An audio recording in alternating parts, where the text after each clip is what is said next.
Kaixo, Matxinta Iker gara, eta gure ideia, enpresa bezala, gailu digitalen erabilera eta jardunbide egoki buruzko prestakuntza eta kontzientziazioa eskaintzea izango da. Gaur egungo gizartean, teknologia oso dominatuak dagoen erreminta da, eta alare oso gutxiak egu eskaintzizkigun aukera eta eskuen artean.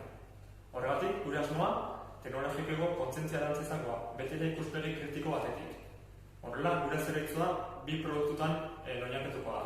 Batetik, formakuntzan, peruzan lan egingo duena, eta ezetik sentsibilizazioan. Bi zerbitzu hauek eskoletara eta eskolatik kanpora biatuko dira. Eskoletan ikasleekin lan egin izateko, gaztenekin, eta bestea eskolatik kanpo gizarte guztiari zabaldu ahal izateko, bai gaztei eta baita helduei ere. Kompetentziaren analisi sakon bat egin ondorean,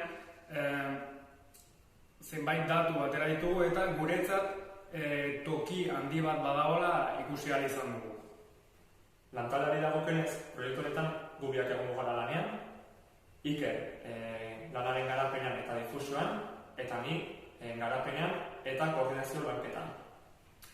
Bukatzeko gure esan behar daukagu gure ideia oraindikan hasiera fasean dagoela, baina espero dugu prestakuntza honen bidez beste salto bat